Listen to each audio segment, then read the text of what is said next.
panjang sangat menguraikan macam mana itu puasa. Saya ingat tuan-tuan dan puan-puan sudah biasa melalui puasa ini dan tahu. Cuma kita ini ingat mengingati apa yang boleh dan apa yang tidak boleh. Jadi antara yang boleh merosakkan puasa kita ini ialah sesuatu yang lagha, ya, lagha yang tidak memberi apa-apa manfaat untuk kita di dalam bulan puasa. Jadi adab-adab kita kena tengok. Jadi sekarang ini zaman ini yang susah. Dulu tiada ini. Kita jaga mulut, kita jaga mata, so okey. Tapi sekarang di zaman ini kita susah. Sebab ini ada. Setiap dia bilang, mana WhatsApp siapa ini? Kali kita tengok, tunggu dulu. Kita tengok macam mana, apa ceritanya. Tengok. Kali kita tengok apa benda.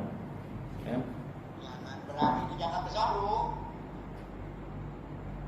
Jangan bersoro bukan punya boy. Ya semua. Kamu dan cerita. Aku cerita betul. Cara. Sekarang ada situ kedua dia. Kalau dekat dah. Itu apa benda? Yang ini kan, itu yang susah zaman sekarang kan. Ya. Jadi WhatsApp itu kena jaga lah. Jangan tukang forward benda-benda begini. Nah, betul. Macam dia kenal tu siapa yang bercakap. Harap-harap bukan orang sini lah kan. Jadi itu kita kena jaga. Benda-benda begitu akan mengurangkan pahala, membinasa, merosakkan kita punya pahala berpuasa. Oke, jaga, jangan review. Kadang-kadang saya macam orang bilang susah juga. Kita tanya apa kabar lo, namanya jumpa sekali diantar monyet gambar garuk pantat. Enggak kita apa salah si kawan begini. Jadi barang-barang begitu yang Allah yang mungkin niatnya ingin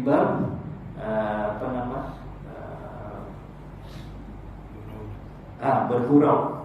Tapi di dalam puasa ini jangan kau buat yang begitu. Kau boleh membuat menghilangkan pahala-pahala puasa, mengurangkan. Jadi itu kena jagalah adab-adab di dalam berpuasa. Jadi ini yang masalah kita sekarang yang ini. Jadi karena adik-adik apa semua itu jangan terlampau. Kita tengok mana yang patutlah, mana yang kita gunakan semaksimum sebaik mungkin untuk betul-betul keperluan berkomunikasi. Kalau tiada keperluan jangan usik dia, biarkan. Okay? Kalau ada panggilan jawab, kalau ada WhatsApp yang penting pertanyaan jawab. Lain-lain tu jangan post segala-gala macam binatang, segala betanduk apa segala macam. Jadi masalah semua nanti. Apalagi kalau yang tiada pakai baju kan, itu masalah besar nanti. Saya baru-baru ini balik kampung. Ada berita panas, dia bilang. Berita panas apa? Sampai dia diantar yang tiada baju. Bilang kamu orang ini. Jadi gurau itu gurau juga. Tapi kalau bulan puasa kena jaga. Oke, baik. Yang seterusnya, bila puasa ini kita kena ada qiyamul lail, tarawih.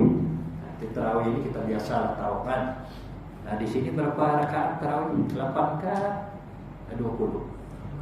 8. Tidak masalah. Jangan bergaduh pasal sana 8 sini 20. Dapat dia habis-habis dari dulu sampai sekarang. Mana Abdul jangan. Sebab 8 ini adalah apa yang dibuat oleh Rasulullah. Campur dia punya witir jadi 13 dibuat oleh Rasulullah. Okay. Pada zaman Rasulullah. Kemudian pada ketika itu solat sunat tarawih itu tidak wajib jamaah, masing-masing buat zaman itu. Kemudian datang Sayyidina Umar, dia yang buat 20 rakaat tuh campur 3 witir jadi 23. Nanti kan bilang apa ini Umar, kau mau ikut mana? Ada Abdul ini balapan. Ini Nabi buat, Ini yang 23 ini 20 ini Sidina Umar buat mana lawan Nabi sama Sidina Umar. Kan ada bincang begitu kan. Nah itu.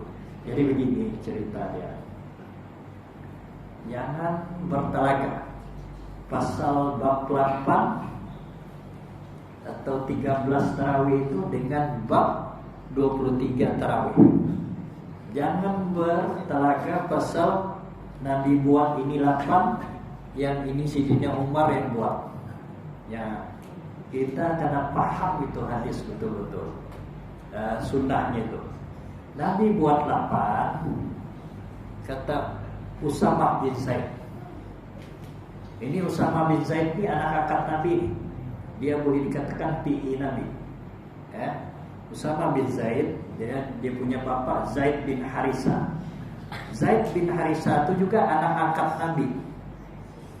Jadi pelihara oleh Nabi. Masa dia dilahirkan, ibu Zaid itu menyerahkan, ya Rasulullah, ambillah anakku ini untuk berbakti kepada. Saya tiada apa-apa, saya perempuan miskin, apapun tiada harta, ambil anakku ini.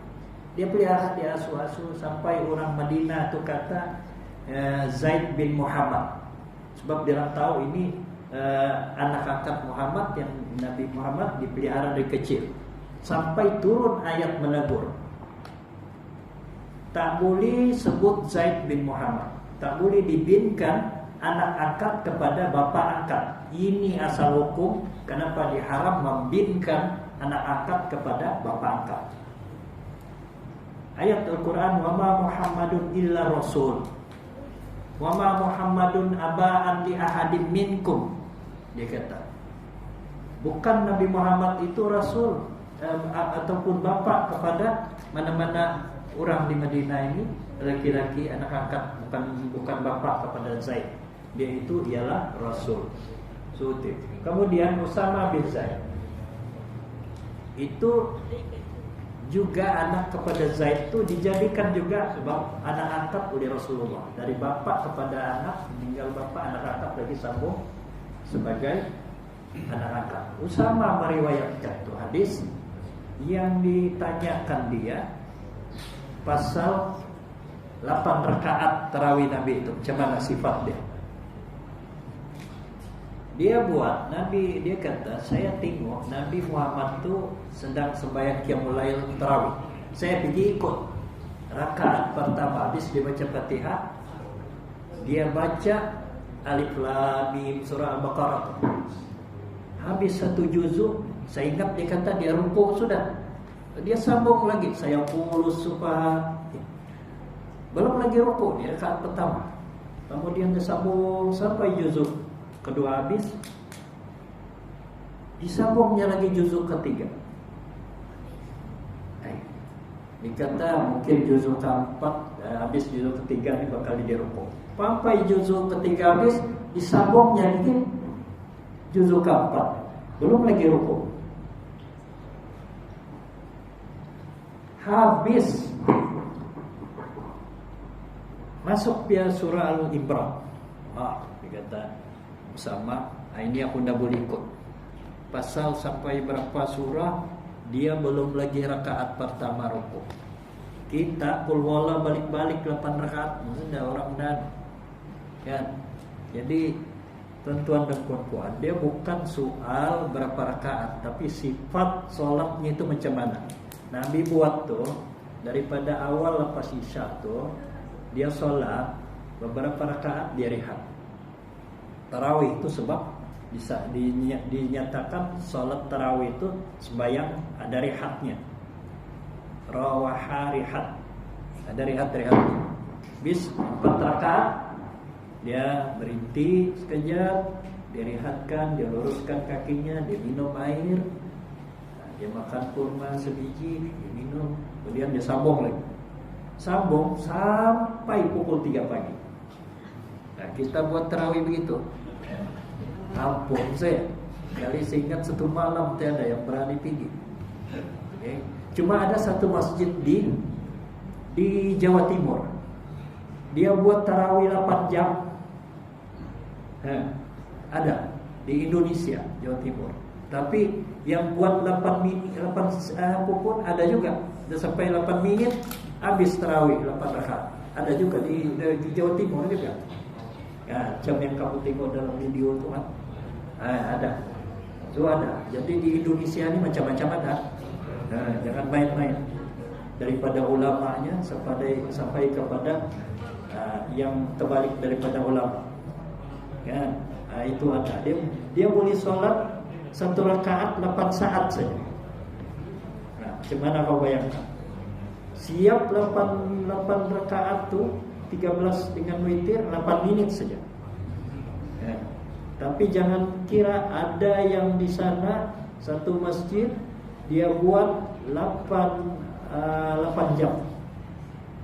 Tu tarawih ni. Pukul 3 pagi mau dekat sahur dia orang berhenti tarawih. Dia baca 30 juz satu malam. Nah, maknanya dia bagi berapa rakaat, 4 rakaat dia rehat, berapa juz. Ini masih ada buat. Nah, kalau di negara Arab tu pun begitu juga. Ada yang buat 1 juz satu tarawih. Dia buat 8 ataupun 20. Dia kasih ijazah berapa 1 juz satu malam. Ada juga beberapa juz satu malam dia buat. Jadi di sana kita ada pilihan. Mau ikut 20 yang mau dekat pukul 3 pagi berhenti ada. Mau ikut yang setengah jam pun ada. Yang 8 rakaat pun ada. Kami ini dulu bila bulan Ramadan ini kadang-kadang di sana nanti ada satu pemeriksaan. Jadi kami ini dahulu lama sangat qiyamul lail, pasal mustadi lagi. Jadi pilih yang pukul 9.30 sudah siap. Pandai juga nakal juga walaupun di tanah suci. Pandai jangan juga masa itulah dulu. Tapi sekarang udah menyesal kan. Mau balik sana dah boleh sudah kan. Jadi rugi masa itu. Tapi ada masanya kita free, tidak buat apa-apa, memang kita ikut habis sampai dia punya bacaan itu berapa juz. Okay. Jadi kita berbalik kepada kualiti itu lah tadi, kualiti sholat qiyamul lail. Jadi kita kena belajar.